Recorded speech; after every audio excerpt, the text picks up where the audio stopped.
Yosh, bienvenue sur Manga Corp. On se retrouve pour un petit achat manga du mois de février avec des petites nouveautés. Ceci, qu'est-ce que c'est? Le premier t-shirt de Manga Corp. Voilà, Idan. Offert par mon frangin, donc petite dédicace à lui. Merci Reizo pour ce superbe cadeau.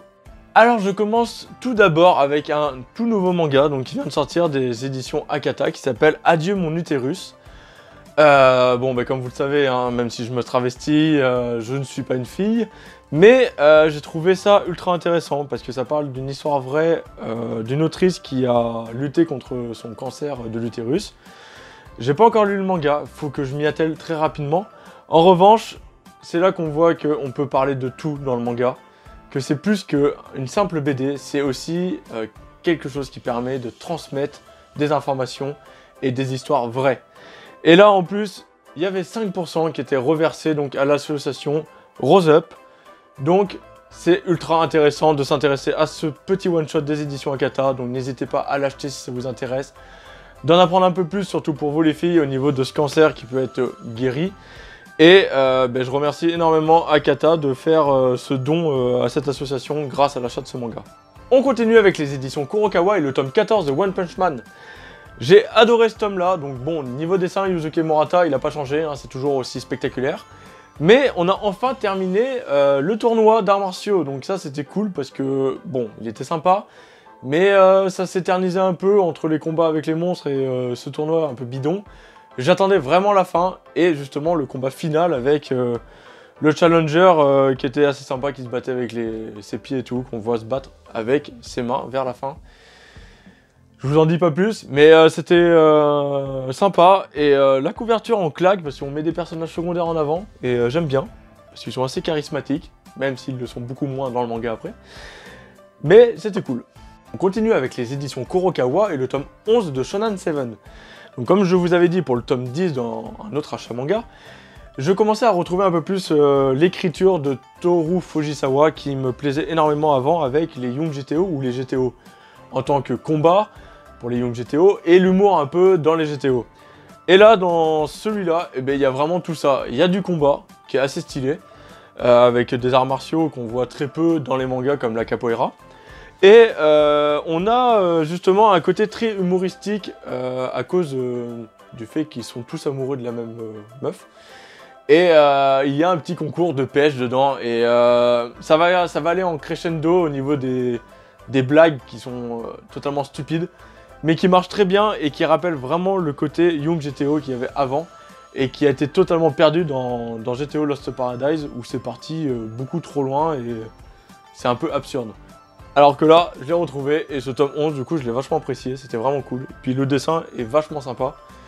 Plus sympa que celui de Toru Fujisawa, justement.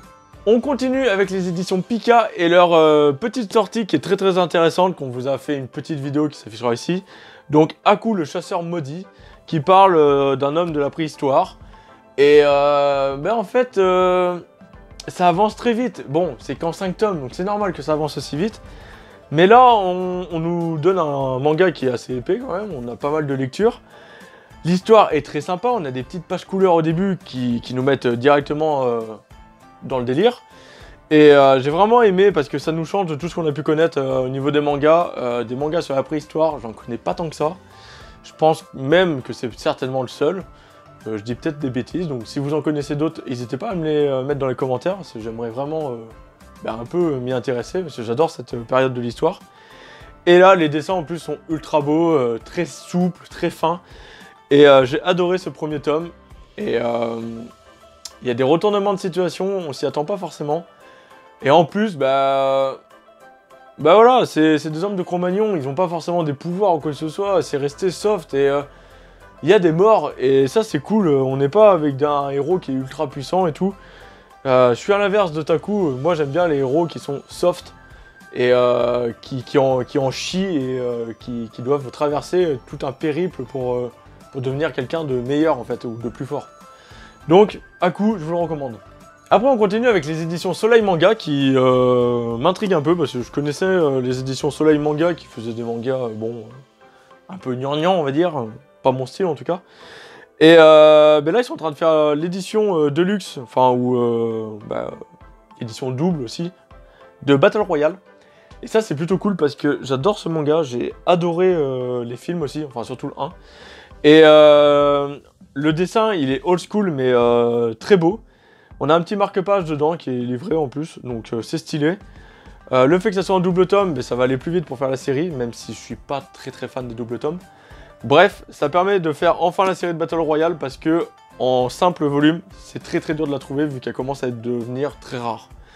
Donc si vous aimez les côtés gore, combat, Battle Royale en général, comme tous les jeux qui sont en train de sortir en ce moment, ça, vous allez kiffer. Et là, c'est sanglant, il n'y a pas de limite, et c'est ça qui est cool dans Battle Royale.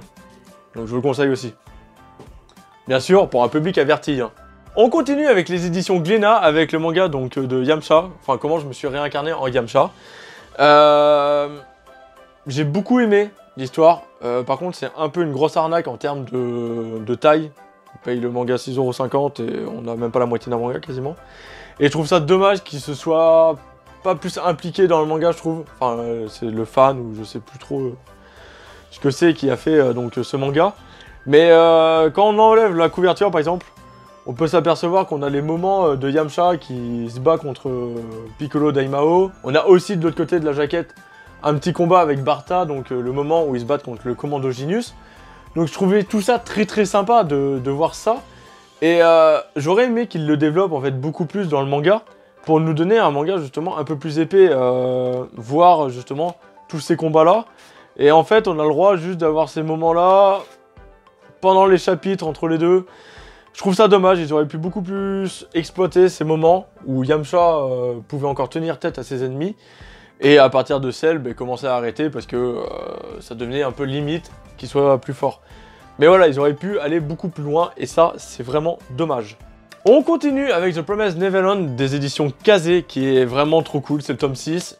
Là, c'est encore une claque, hein, comme d'habitude. Moi, j'adore cette œuvre. C'est un peu un coup de cœur quand même de l'année 2018. On apprend des choses qui sont très intéressantes sur les démons. Et je vais pas vous spoil, hein, mais c'est très cool parce que je m'attendais pas à ce côté-là. Et moi qui avait été déçu un peu de ce monde fantastique qui avait été mis dedans, on a plus d'explications et du coup c'est plus sympa, je commence à plus l'accepter, à mieux le digérer en fait ce monde fantastique. Et ça c'est vachement cool, donc hâte de voir la suite. Je pense que The Promised Neverland va aller assez loin en termes de tomes, il y a moyen que ça fasse une série à 25 tomes. Et ça posera pas de problème, franchement, c'est cool. Chez les éditions Vega, le tome 3 de Survivant. Alors ça, c'est toujours pareil, moi j'aime bien l'évolution de ce personnage. En plus là, il y a une femme qui vient d'arriver avec lui, qui vivait dans un petit confort, elle avant. On le voit dans le tome 2 et là on le comprend encore plus dans le tome 3. Et on voit qu'elle est complètement larguée par les événements qu'a vécu le jeune S en fait. Lui, il est prêt à survivre, ça fait quasiment 1 an je crois qu'il survit. Enfin un peu moins mais ça fait un petit moment qu'il survit, qu'il galère et qu'il a appris à survivre. Et elle arrive en fait, elle se doute pas de tout ça, de comment on doit vivre en fait, comment on doit survivre. Et c'est vraiment intéressant de voir la différence entre les deux et de voir le côté psychologique aussi de cette fille qui va beaucoup plus craquer que lui qui doit lutter contre son infection à cause des rats. Je trouve ça ultra stylé comme histoire, j'ai hâte de voir la suite. Les dessins, moi, ils me plaisent toujours parce que ça change de ce qu'on peut voir en fait des mangas traditionnels. À des moments, on a des cases qui sont ultra belles et à d'autres moments, on a des cases un peu humoristiques qui sont assez sympas et qui marchent très bien. Hâte de voir la suite en espérant que ça dure pas trop longtemps parce que bon, série longue, c'est un peu chiant. Et puis surtout, sur un truc de survie, ça risque d'être redondant. Donc voilà. Et on va terminer avec le dernier manga que j'ai acheté pour enfin terminer sa série, qui est... Et oui, vous l'aurez compris, Juge. Donc c'est un masque que j'ai réalisé pour une vidéo qu'on fera sur Doopt. Mais dans Juge, on a toujours cette tête de lapin qui apparaît. Et du coup, j'ai enfin fini, donc chez les éditions Kiun, les 3 derniers tomes de Juge. Donc le tome 4, 5, 6. Et j'ai adoré Doopt, qui est une petite série. Bon, j'avais cramé dès le départ qui était la méchante. Mais j'espère que Jojo va un peu plus me surprendre avec ses 6 tomes. Et on en fera peut-être un petit clin d'œil ou par rapport à Doubt. On verra. Mais la vidéo arrivera prochainement, en tout cas de Doubt. Enfin prochainement, dans 3 mois. Mais voilà, c'est des séries qui sont assez intéressantes, je trouve, entre trahison, crime et psychologie. Donc c'est assez cool comme manga. On m'a parlé un peu en mal de Secret, donc il faudra aussi que je les lise, qui fait partie un peu de cette lignée de manga.